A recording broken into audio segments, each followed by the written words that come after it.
Warning! Ang video na to ay may konting spoiler sa mga scenes sa episode 7 ng Dandadan, aka ang isa sa pinakamagandang anime episode ng 2024. Actually, scratch that. Mas tamang sabihin na isa sa pinakamagandang episode not just sa anime but sa lahat ng television show ever.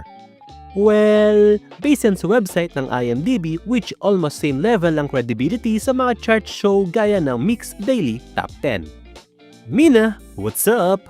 Alam nyo bang bilang na bilang lang sa kamay ang mga anime episode na nasa listahan ng website ng Internet Movie Database o mas kilala natin sa tawag na IMDb. Ito yung website kung saan nakarank dito ang mga pinaka-highest rated show o episode na naipalabas sa buong kasaysayan. In fact, sa top 50, 5 lang ang anime episode na nakapasok dito and sorry, hindi ko ikinakount ang Avatar bilang isang anime. So recently, pumasok sa top 56 ang episode ng isang anime na in my opinion is sobrang laki ng potensyal. Ito ay walang iba kung hindi ang episode 7 ng Dandadan na pinamagatang To a Kinder World. As I mentioned sa first part ng video na to, magkakaroon tayo ng spoilers kaya I highly suggest panoorin nyo muna yung Dandadan bago nyo to panoorin. Welcome back! But first, since nandito na rin lang naman tayo, pag-usapan na rin natin itong Dandadan. Ito yung anime na tingin ko bubuhat sa shonen genre or sa mismong Shonen Jump in years to come. At sa mga hindi rin nakakaalam, ang author-artist nito na si Yukinibo Tatsu ay isa rin sa dating mga assistant ni Tatsuki Fujimoto na kilala natin na gumawa sa Fire Force at Chainsaw Man. Since hindi naman to totally review or essay about sa Dandadan, pahapiwan ko lang yung kwento para meron lang tayong konting context. So ang unang 4 na episodes nitong Dandadan ay tungkol sa paghahanap ng inalis na hotdog ng bida. Then from episode 5 to 8, umikot naman ang kwento sa paghahanap nila sa nawawalang eggnog ng bida. Hindi man itinuro sa atin sa school pero siguro alam naman ng karamihan na 2 ang Great Balls of Fire ng lalaki. Kaya tingin ko from episode 9 to 12 ay tungkol naman sa kakambal ng nawawalang crown jewel ng bida. I know, it doesn't sound appealing pero trust me, this is a great show. Handa kong ialay ang sarili kong yagba sa endorsement na to.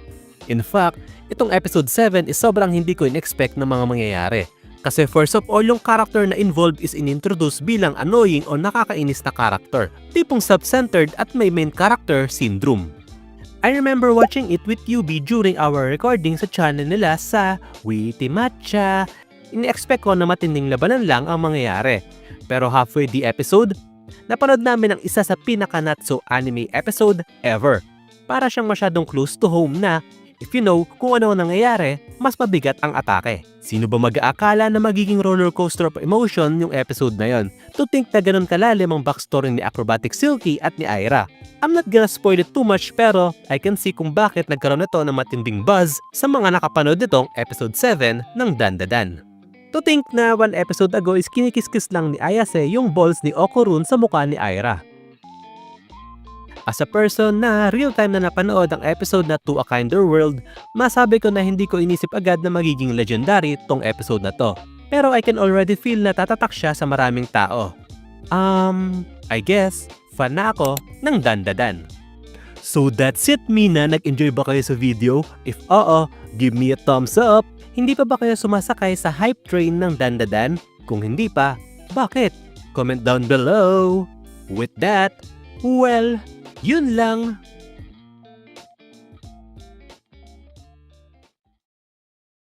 Para sa jackpot question, anong anime ito na may blue sa title na may overflowing budget para sa animation at under sa sports genre?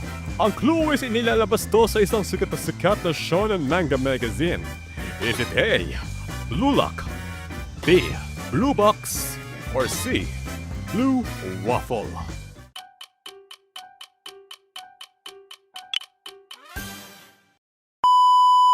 Mina, what's up?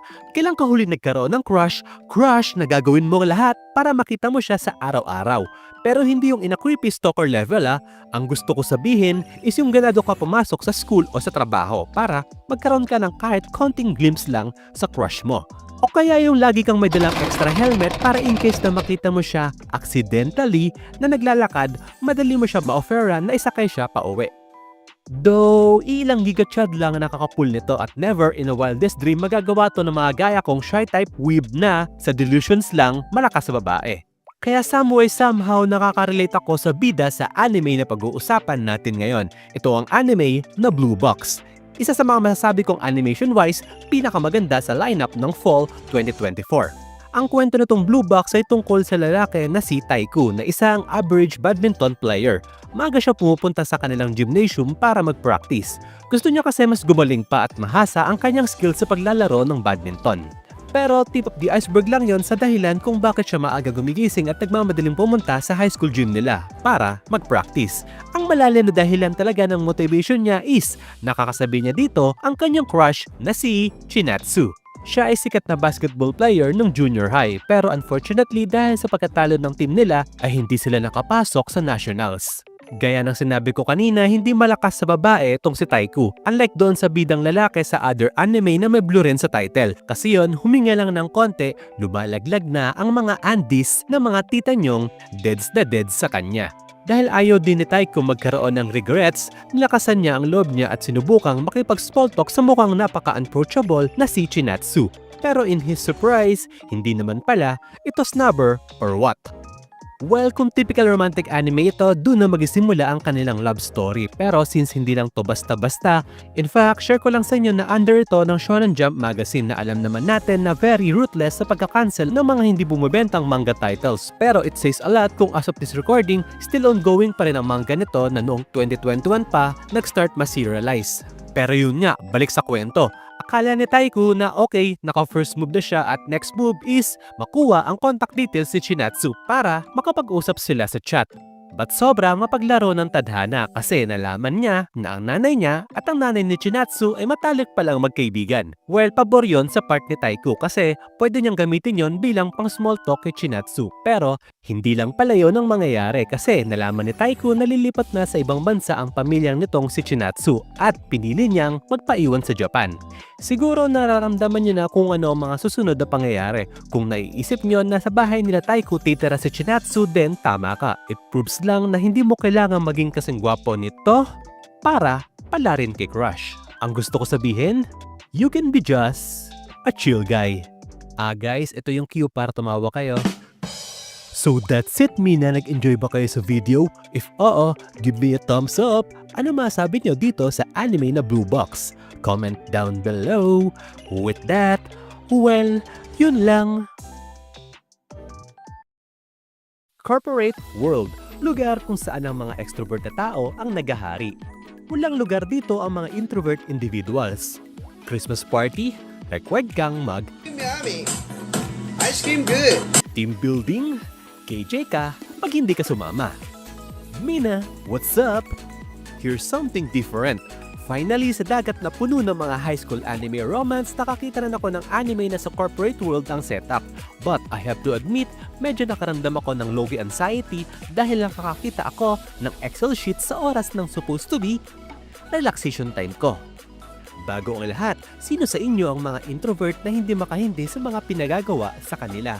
Kasi mas madali ang gawin nila ang isang bagay kaysa makipag-usap at makipagtalo. Tipong pikit mata nyo na lang tatanggapin na ipapadala kayo sa Alaska. Kung ganyan kayo, baka makarelate kayo sa anime na pag-uusapan natin ngayon. Ito ang anime na 365 Days to the Wedding. Isa sa mga anime na inilabas noong Fall 2024. Ang kwento nito ay about sa introvert na office worker na si Takuya. Hindi siya nag-i-stand out and siya yung tipo na palamuti lang sa loob ng opisina. Well, there's nothing wrong about that kasi sa totoong buhay naman, mas okay yung low profile lang kaysa maging masyadong pabibo na akala mo tagapagmana ng kumpanya. Isang umaga may naging announcement ng kanilang manager na kinabiglaan ng lahat. Exactly 1 year from now, mag-i-expand ng kanilang company na isang travel agency at magkakaroon nito ng branch sa Alaska. Dahil dito, kailangan ng kumpanya magpadala ng tao para mag-manage ng nasabing branch na yon. I know malaking opportunity to at yung mga ganito is dapat pinag-iisipan ng mabuti. Pero, hello, it's Alaska. Kahit siguro kayo ang ma-offera ng pagkakataon maging branch manager doon, probably umatras din kayo. Dahil life-changing ang opportunity/obligation na to, hindi lahat isasama sa listahan ng mga potential candidates. Nasa high priority ng mga exempted ng mga may pamilya at asawa. Bilang single at living alone, kabado 20 itong si Takuya kasi unang-una malakas ang kutob niya na siya ang ipadadala sa Alaska dahil single at wala siyang pamilyang iintindihin. Then pangalawa, as I mentioned, introvert si Takuya na malamang sa malamang ay hindi makakatanggi once siya ang ma-offeran na mag-move out sa Alaska. Down na itong si Takuya dahil mapipilitan siyang iwan ng kanyang pinakamamahal na pusa kasi alam naman natin na boomer mindset ng iba na hindi counted ang pets bilang pamilya. Lingit sa kalaman ni Takuya, hindi pala siya nag-iisa sa sitwasyon na to dahil sa parehong dilema rin pala ang kanyang office mate na si Rika. Gaya ni Takuya, socially awkward din itong si Rika na hindi rin masyado nag-i-standout sa kanilang opisina. Wala rin siyang plano na magpadala sa Alaska kaso ang problema wala rin pamilya o asawa si Rika na pwedeng gamitin excuses para maging exempted. Modern problem requires modern solution. So, ang bright idea ni Rika ay ayain si Takuya na magpakasal sa loob ng 1 taon para pareho silang maalis sa mga potential na ipadadala sa Alaska. Kasi nga diba, ang mga may asawa ay automatic disqualify na sa mga ililipat ng Alaska. Ito yung mga example ng what will happen pag ginamit natin ang 100% ng ating utak or kung 1 taon ka maglalaro ng brain age araw-araw. Pinakakalala pa ba nung laro na yon? Mapupul kaya ng dalawang to ang pang-scam nila na to be honest, very unnecessary. Like kasi kung sa akin to mangyayari, napaka-basic lang na magiging response ko. Hindi, mali yan. So that's it, na nag-enjoy ba kayo sa video? If oo, give me a thumbs up. May mga naglakas loob na kaya sa inyo dito na humindi sa utos ng mga boss nila? Kwento nyo nga sa ibaba. With that, well, yun lang.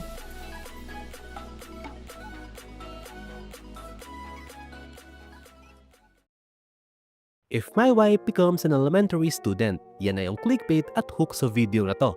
Pasukan ko lang ng cringe Pinoy laugh track to signify na dapat na kayong tumawa. Okay na? So, let's get serious. Mino, what's up? Oras. Ito ang isang bagay na madalas natin tinitake for granted. Hindi naman siguro bago sa atin na ang oras na nagdaan na hindi na kailanman may babalik pa. We must use our time wisely. Kasi sa isang iglap, maaari tayong mawala dito sa mundo. Hindi biro ang mawalan ng minamahal, lalong-lalo na kung siya ang iyong kabiyak. Kayang-kaya nito sirain ang mundo at direksyon ng isang tao. Bakit nga naman ba hindi? Isipin mo, masaya kayo binubuo pa lang ang mga pangarap nyo, then, boom, wala na siya. Mag-isa ka na lang. Ngayon, paano ka na? Ganito ang tema sa anime na pag-uusapan natin ngayon. Ito ang anime na Shumasho, also known as If My Wife Becomes an Elementary Student. Anime mula sa lineup ng Fall 2024 at I can proudly say na tinapos ko to muna bago ko gawan ng video. Anyway, ang kwento nitong Shumasho ay about sa mag-asawang Takae at Keisuke. Nagsimula ang kanilang relationship sa pinagtatrabahuhan nilang kumpanya. Then later on, sila ay nagpakasal at agad-agad nagbunga ang kanilang pagmamahalan. Masaya ang naging pamilya nila pero isang hindi inaasahang car accident ang tatapos sa lahat ng ito. Sa kasamaang palad, pumanaw si Takae. At dahil sa nangyari na yon, tumigil ang pag-ikot ng mundo para kay Keisuke. 10 taon na ang lumipas, yet hindi pa rin totally nakakaget over si Keisuke. Ang nakakalungkot pa rito ay bukod sa kanya, matindi rin na naging epekto nito sa kanilang anak na si Mei. Lumaki siya na walang gabay mula sa kanyang nanay at suporta sa naging empty shell of a man niyang tatay. Going nowhere na silang mag-ama, like pinapadaan ng ni Keisuke ang bawat araw while si Mei naman ay naging socially awkward na taong nagkukulong lang sa bahay. Ang pagkawala ni Takae ay nag-iwan ng malaking void sa kanilang puso. Pero a miracle happened. Dahil isang araw, bumungad sa kanilang harapan ng isang elementary student at nagpakilala ito bilang si Takae. Hindi sila makapaniwala, like how on earth na ang 10 years old na batang ito ay ang namayapang asawa ni Keisuke at nanay ni Mei. Ngunit matapos ito magbigay ng mga solid na patunay na convince ang mag-ama na ang batang ito nga ay si Takae. Ang isa sa mga rason daw kaya bumalik si Takae ay pakiramdam niya magmula nung nawala siya ay even after 10 years ay hindi pa rin nakaka-move on ng kanyang mag-ama at bitbit pa rin nila ang sakit sa pagkawala niya. Now, may second chance na sila para ibalik ang mga oras na nawala sa kanila noon. Plus, pwede nila ulit gawin ang mga bagay na pinagkait sa kanila na mapaglarong tadhana. But, for how long? Kasi, hindi pwede yung ganito. Like, kahit gaano pa kahusap ng intent is maling-mali at no need to explain kasi tignan mo naman. Pakiramdam ko may theory na kayo sa magiging ending nito at I can guarantee nabubuhos ang luha nyo sa anime na to. Unless, masyado ka na nagbababad sa Facebook kaya ginawa mo ng personality ang pagiging tanga na panay-post ng mga sensationalized image para sa affiliate link ni Shopee. Yuck! Anyway, kung fan kayo ng mga palabas tuwing Semana Santa o kaya ng mga family-oriented Christmas special, sigurado ako mag-i-enjoy kayo sa Shumasho.